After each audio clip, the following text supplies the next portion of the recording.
Hi friends.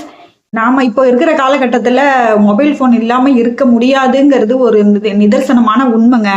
அதாவது mobile phone பேசிக்கிட்டு நம்ம பண்ற ஒர்க்கை கொஞ்சம் நிதானிச்சு நம்ம என்ன பண்றோம், அதை மொபைல் ஃபோன்ல ஒரு பக்கம் நம்ம பேசிட்டு இருந்தாலும் நம்ம என்ன ஒர்க் பண்றோம், எது சம்மந்தப்பட்டது செய்யறோம், இது பண்றது நம்ம கரெக்டா அப்படின்றத இன்னொரு மூளை நம்மளுடைய இது சரிதான் நம்ம பார்க்குற ஒர்க்கு அப்படின்றத நம்ம கொஞ்சம் மைண்ட்ல திங்க் பண்ணி முடிவெடுத்த பிறகுதான் அந்த ஒர்க்கை நம்ம செய்யணும். ஒரு பெண்மணி காய்கறி கட் பண்ணிட்டு இருக்காங்க, போன் பேசிட்டே காய்கறி கட் பண்ணிட்டு இருக்காங்க. அவங்களுடைய குழந்தை பக்கத்துல விளையாண்டுட்டு இருக்குது. இப்போ அவங்க காய்கறியை கொண்டு உள்ள வச்சுட்டு கிச்சன்ல கொண்டு வச்சுட்டு திருப்பி வர்றாங்க. வந்துட்டு இந்த ஃப்ரிட்ஜ்ல இருந்து எடுத்து நம்ம காய்கறி எல்லாம் கட் பண்ணுவோம் இல்லைங்களா, சோ அந்த கட் பண்ற காய்கறி, பேலன்ஸ் காய்கறி அந்த கவர்ல இருக்குது. அதை எடுத்து அவங்க ஃப்ரிட்ஜுக்குள்ளார வைக்கணும். ஆனா அந்த தாய் என்ன பண்றாங்க அப்படின்னாக்கா, தன்னுடைய குழந்தைய எடுத்து ஃப்ரிட்ஜுக்குள்ளார கொண்டு போய் வைக்கிறாங்க. இதுக்கு காரணம் என்ன அப்படின்னு பாத்தீங்கன்னாக்கா, அவங்க மொபைல் போன்ல பேசிட்டு இருக்காங்க. அதனால காய்கறியை வைக்கிறதா நினைச்சு தன்னுடைய குழந்தைய கொண்டு போய் ஃப்ரிட்ஜுக்குள்ளார வச்சுட்டு வந்துட்டாங்க. வச்சுட்டு அவங்க திருப்பி கிச்சன்ல போய் வேலை பார்க்க போறாங்க. அப்ப அவங்களுடைய கணவர் மதிய சாப்பாட்டுக்காக வந்திருக்காங்க லஞ்ச் பிரேக்ல. சோ ஆனா இவங்க குழந்தைய வச்சது தெரியாம திருப்பியும் கண்டினியூவா பேசிட்டு இருக்காங்க. அவங்களுடைய கணவர் கொஞ்ச நேரம் ரெஸ்ட் எடுத்துட்டு சாப்பிடுவாங்க இல்லையா, சோ சாப்பாட்டு குழந்தைய எங்க அப்படின்னு சொல்லிட்டு தன்னோட மனைவி கிட்ட கேக்குறாரு. ஆனா அவங்க இங்கதான் விளையாண்டுட்டு இருக்கான், இங்கதான் இருக்கான் அப்படின்னு சொல்லிட்டு அவங்க பாட்டுக்கு மொபைல் போன்ல பேசிக்கிட்டே இருக்கிறாங்க. சோ அவங்க எங்க இந்த குழந்தைய சுத்தி முத்தி காணுமாச்சு, எங்க காணோம்னு சொல்லிட்டு அவர் யோசிச்சுக்கிட்டே மனைவியை பாக்குறாரு. ஒருவேளை தூங்குறானா அப்படின்னு சொல்லிட்டு யோசிக்கிறாரு. இல்லையே, ரூம்லயும் இல்லையே குழந்தை அப்படின்னு சொல்லிட்டு, எங்கம்மா குழந்தை அப்படின்னு சொல்லிட்டு கேக்குறாரு.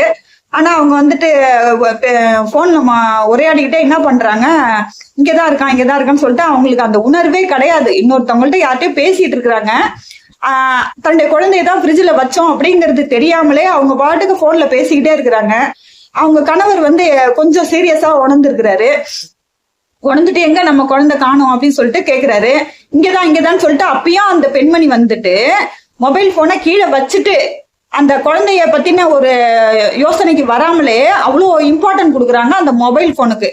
சோ கொஞ்சம் அவங்க கணவருடைய சீரியஸ்னஸ் தெரிஞ்சு இவங்களும் அப்பதான் சுய நினைவுக்கே வந்த மாதிரி குழந்தைய தேடுறாங்க. தேடி தேடி தேடி தேடி எங்கேயுமே கிடைக்கல குழந்தை. அப்பதான் திட்டுறாரு கணவர், உனக்கு அறிவு இருக்கா, இது மாதிரி பண்றியே, நீ ஒரு தாயா அப்படின்னு சொல்லிட்டு சொல்றாரு. அந்த தாய்க்கே சீரியஸ்னஸ் அப்பதான் உரைக்குது, நம்ம தப்பு பண்ணிட்டோம், இந்த குழந்தைய நம்ம இப்ப காணுமே, எங்கன்னு தெரியலையே. அவங்களுக்கு ஃப்ரிட்ஜ்ல வச்சது கூட அந்த சுய நினைவு கிடையாது. அவங்களுக்கு தன்னுடைய குழந்தைய காய்கறியை தான் நம்ம வச்சதா நினைச்சு அவங்க குழந்தைய கொண்டு போய் வச்சுட்டாங்க ஃப்ரிட்ஜ்ல. சோ இந்த மாதிரி ஒரு சுச்சுவேஷன்ல இந்த மொபைல் போன் மனிதனை ரொம்பவே ஆக்கிரமிப்பு பண்ணிட்டு இருக்குது. இந்த மொபைல் போன் பேசிக்கிட்டு ஒரு ஒர்க்கை செய்யக்கூடாதுன்னு சொல்லிட்டு அதுக்குதான் சொல்றது.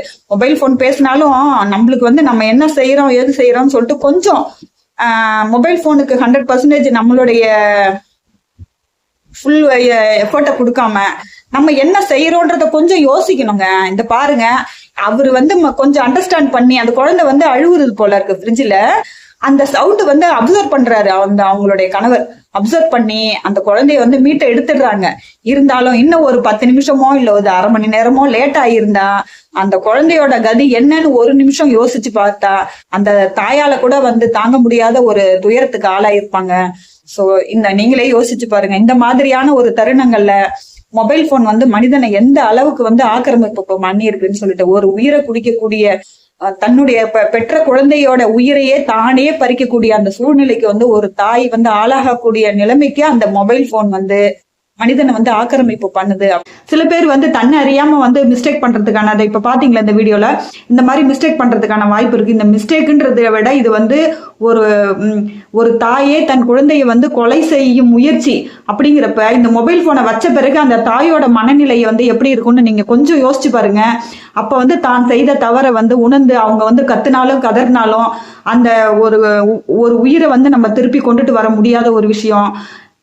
இதுல உள்ள நீங்க கொஞ்சம் சிந்திச்சு, மொபைல் போனும் முக்கியம்தான், அதே சமயம் மொபைல் போனுக்காக அடிக்ட் ஆகி தான் என்ன வேலை செய்யறோன்றதையே மறந்து சில நேரங்கள்ல இப்படி தவறு ஏற்படும் போது அத நீங்க கொஞ்சம் சிந்திச்சு, மொபைல் போன் பேசக்குள்ள எந்த ஒர்க்கும் செய்யக்கூடாது அப்படின்றத ஒரு மைண்ட்ல செட் பண்ணுங்க. அப்படி மொபைல் போன் பேசக்குள்ளதான் சில ஒர்க்கு செய்ய வேண்டிய சூழ்நிலை வந்தா நம்ம செய்யற ஒர்க்கு சரிதானா அப்படின்றத இன்னொரு மூளையை பயன்படுத்தி சரிதான் என்று உங்க மூளைக்கு சரிதான் என்ற கிரீன் சிக்னல் வந்த பிறகு அந்த ஒர்க்கை நீங்க செஞ்சு முடிச்சாதான் இதுல இருந்து நீங்க உங்களை நீங்க காப்பாத்தி கொள்ள முடியும். கொஞ்சம் சுதாரிங்க. ஒரு 2 மணி நேரமோ 3 மணி நேரமோ ஒரு நாளைக்கு மொபைல் போனை யூஸ் பண்ண கூடாது அப்படின்ற ஒரு மனிதனும் நினைச்சு அதை கொஞ்சம் அப்புறப்படுத்தி வைங்க. அப்பதான் ஒவ்வொரு மனிதனும் தன்னை உணர முடியும் அப்படிங்கறதுதான் இந்த வீடியோல நான் சொல்ல வந்திருக்கேன். வீடியோ பிடிச்சிருந்தா வீடியோக்கு ஒரு லைக் பண்ணுங்க, ஷேர் பண்ணுங்க. Bye friends, thank you.